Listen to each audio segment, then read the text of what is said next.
So the picture that I showed the psychologist was this to prove that I don't have weird thoughts, just weird ideas, which is different.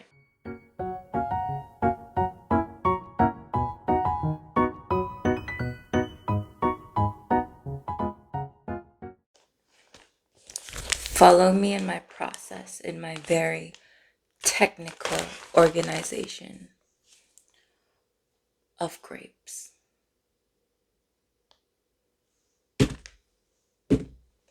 So, I guess I just wanted to do like a little story time of and update friends, family on what I'm currently doing right now. So for the past 7 months ish, since I started late February in 2025, I started an application for the air traffic control position, right? And a little bit of background. So, of how I even got into this. So, if you remember earlier in the year, there was an airplane crash with the helicopter in DC.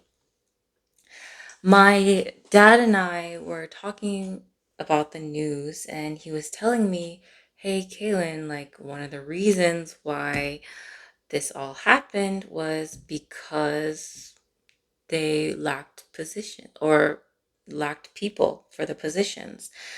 That got me a bit curious about air traffic control, mainly because to me it sounded like puzzle solving, or in the sense of how you have to figure out every airplane's position, timing, location, everything like that, and put them in order in a sense.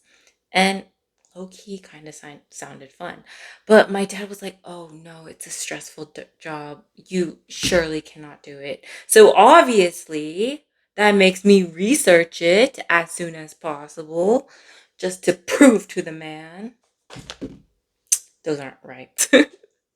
So I immediately put in my resume and I'll add all the requirements or whatever that you need to. And I met all the requirements. And not even 2 days later, they sent me a notification of, hey, you passed the first stage.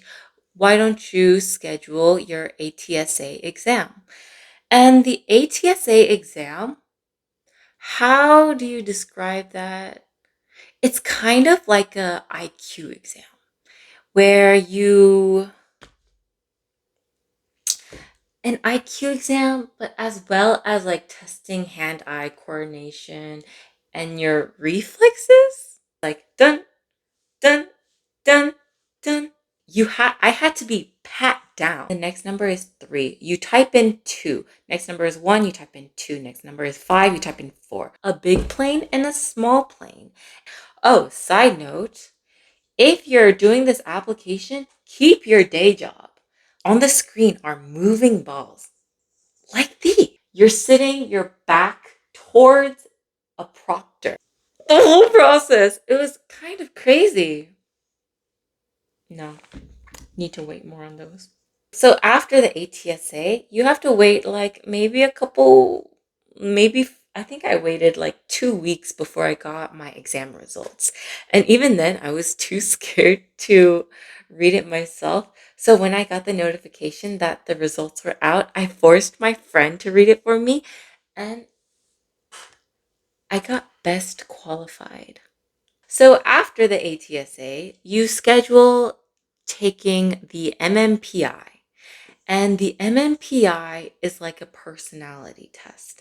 You have to go into like one of the testing centers once again, but this time it was in like one of the towers or the closest tower near you. Brace yourselves. This is going to be like a 2-hour exam once again where you answer true or false for 567 questions.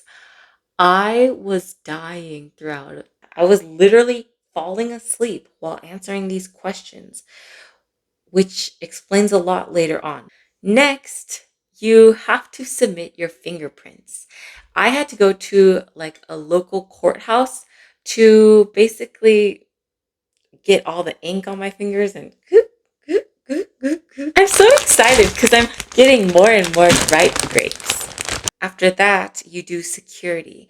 And security is where they will send you a link where you submit all the information about yourself and about your life. All your previous jobs, your taxes, where you lived, your family, your immediate family, all your traveling. Where have you gone outside of the country? When? Why? Were you ever confronted by police while you were traveling? Do you have any military connections? Do you have any foreign associates? For those foreign associates, do they have military connections? What's their occupation? How do you know them? And for every previous job that you had, you have to list like your references as well and list whether you were fired or not. Why did you leave? If there are any differences between what they have on record and what you have listed yourself, then they will call you out on it. I'm done. No more grapes. It's not much, but it's honest work. Okay, so after the security clearance, you'll get notification from like your agent that's designated to you, and they'll give you the go for medical clearance, right? After drug test, so I was actually notified that I was in tier two or put into tier two.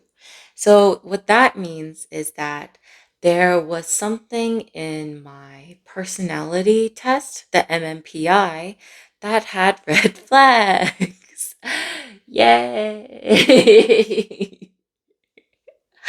So if you're put in tier two, that means that the application process is even longer. Yay! This psychologist appointment for tier two is mine was from 9:30 a.m. to 4 p.m. How many hours is that? Let's not do the math because I was going crazy answering all these questions. So the first portion is like an interview where he will ask you, where the psychologist will ask you a lot of questions on your temperament, your habits. They will ask you or about your medical history. They'll go through everything that you've submitted as well. Let's see. After that whole interview, he gives me a tablet and he's like, okay, I need you to answer these questions. And you answer these questions on the tablet as they're sitting right in front of you. And so these are all like true or false questions.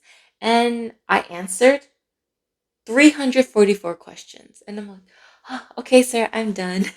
And he's like, okay, now I need you to answer these questions as well. And I'm like, okay. True, false, true, false, true, false, true, true, false, false, right? For 195 questions. Then we go on a break. I come back. He's like, I need you to answer these next set of questions. True, false, true, false, true, false, true, false. For 567 questions. I remember. Why? Because I was dying. And then finally, for the last portion of the interview with your psychologist, you do an interview once again. And this time, you know how you had to answer over 1,100 questions altogether? You will go over all those questions with your psychologist once again. But not all the questions, all the ones that had red flags. And apparently, I had many. And first, they will bring up your MMPI, the first one you took. And for me, that was like months ago. So I was like, why did I answer this? Why did I say this? Why did I say that? So me falling asleep during that exam was coming back to bite me. And the questions that he was asking of like, hey, can you elaborate on this? Can you elaborate on this? Why did you answer this way for this question? Kind of made sense. Like I would have stopped me too. I was like, that that is suspicious. Why did I say that? So for instance, so like these questions I'm sure you could find online, they're kind of weird, repetitive, and once again, don't lie or don't try to make yourself sound better. One of the questions, he actually kind of laughed at me low key because the question was like, do you believe that you can invoke fear into someone? And I answered, yes. Not gonna lie, I was thinking, I can invoke fear into someone when we're playing board games, and I could put like the Catan on their board, right? And obviously, I guess that was not the context for those questions because he took one look at me and like I was wearing like a cute graphic t-shirt with some fruit on it and my plaid skirt that I made. And he was like, you have you invoked fear? You know how to invoke fear into someone? And I was like, um, my hair was even like this too, like in like these pigtails. And I was like, I think I might have misanswered that. And he's like, yeah, I think you misanswered too. And I was like, this is kind of embarrassing at this point. And so we go on to doing all of those questions, going one by one by one. He goes down the list over all my red flags. And after that, he's like, good job. Thank you for coming. I've actually had a pretty good time with you. Thank you. And I'm like, thanks.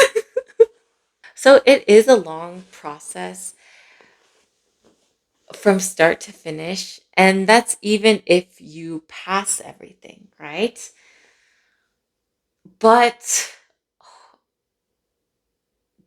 there are good benefits, I'm told. It is a good salary, stable position. Who knows? If you are in the application process with me, let's stay strong. Kind of crazy, right? But if you're interested in this job, like subscribe to the website. Who knows? We might be in Oklahoma together. If we are, see you.